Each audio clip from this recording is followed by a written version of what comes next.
Kata Nabi sallallahu alaihi wasallam, khatta Nabi sallallahu alaihi wasallam khututan. Nabi sallallahu alaihi wasallam buat garis-garis, faqala hadzal amal wa hadza ajaluhu. Ini adalah harapan, ini adalah ajalnya. Fa bainama huwa kadzalik idz ja'ahu al-khatt al-aqrab, ketika dia sedang sibuk dengan angan-angannya, tiba-tiba datang garis yang terdekat, yaitu ajalnya.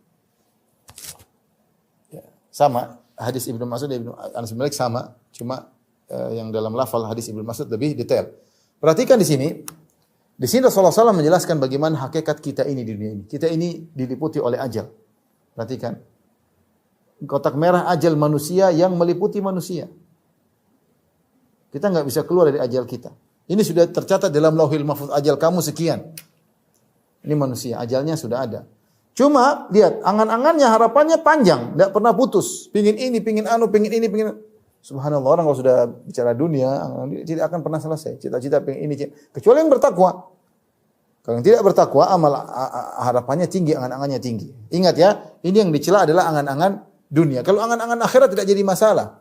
Oleh karena Ibnu Jauzi mengatakan, kalau bukan karena angan-angan, tentu para ulama tidak menulis buku. Mereka punya angan-angan untuk menulis buku tafsir sampai selesai. Mereka punya angan-angan untuk menulis buku fikih sampai selesai.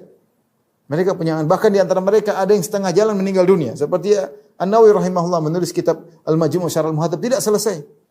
Angan-angannya cuma sampai pada kemudian dia meninggal, kemudian dilanjutkan oleh para ulama yang menuliskannya. Sebenarnya bahkan tidak sampai selesai menulis buku karena keburu meninggal dunia. Sebagian mereka subhanallah sampai sakit-sakitan menulis, ketika selesai menulis meninggal dunia. Seperti ulama Syekh Al-Jibrin ya. Dr. Abdullah bin Jibrin kalau tidak salah yang menulis tentang masalah fikih. Dia nulis sampai akhirnya dia sakit, kemudian selesai dia tulis, dia meninggal dunia ya. Angan-angan tercapai. Jadi kalau angan-angan untuk akhirat enggak ada masalah. Banyak orang, saya punya kawan ngobrol dengan saya, pingin punya masjid.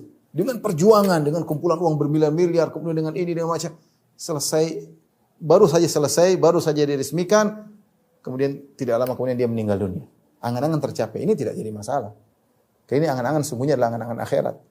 Nah, jadi masalah kita punya cita-cita, pengen punya rumah ini, pengen punya perusahaan ini, tapi nggak ada kaitannya dengan akhirat, murni duniawi.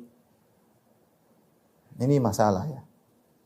Jadi angan-angannya melebihi umurnya, bahkan panjang banget, ini nggak ada ujungnya. Tidak ada ujungnya, tak berujung. Melebihi angan-angannya. Melebihi ajalnya. Sementara dia dalam mengejar angan-angannya, dia mengalami kondisi-kondisi yang sulit. Terkadang ini yang saya sebutkan.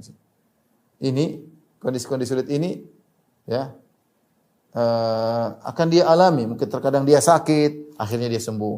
Terkadang dia kecelakaan, tapi akhirnya sembuh. Terkadang ekonominya jatuh, kemudian dia bisa lagi. Terus sampai akhirnya ada suatu hal yang menimpa dia tidak bisa dihindari, kepentok dengan ajal. Kepentok ajal. Kalau udah ajal sudah selesai, meninggal dunia, tidak bisa. Inilah hakikat kita. Ibu rahmatillah subhanahu wa ta'ala, bahwasanya semangat kita sangat tinggi, cita-cita kita sangat tinggi, ternyata ajal kita terbatas. Ajal kita terbatas. Wallahul musta'an. Mungkin sampai di sini yang saya sampaikan pada Ibu rahmatillah subhanahu wa ta'ala. Ini semua peringatan bagi kita. Kita enggak tahu kapan kita sampai pada garis merah ini. Kita enggak tahu kapan kita terpentok dengan ajal kita.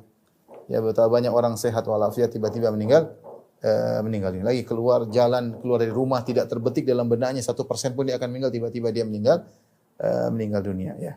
Oleh karena saya sampaikan bahwasanya meninggal tidak harus tua, meninggal tidak harus sakit dahulu ya, tidak harus. Betapa banyak orang tidak sakit atau meninggal, betapa banyak orang tidak tua meninggal dunia. Bahkan perkataan Ibnu Jauzi, beliau berkata bahwasanya orang tua yang hidup panjang umur sedikit, lebih banyak orang masih dalam kondisi muda, 60-an sudah dipanggil oleh Allah Subhanahu wa ta'ala. Maka atur cita-cita kita, jangan sembarang berangan-angan. Sudah saatnya kita istirahat dari angan-angan dunia. Sudahlah, mau pingin punya apa lagi sih? Sudah punya anak, sudah punya suami, sudahlah. Baca Quran, pengajian, mikir bantu orang susah, sholat malam, jalani aktivitas sehari-hari, zikir kepada Allah, zikir pagi petang, sampai maut menjemput kita, sampai kita kepentok dengan kotak merah tadi.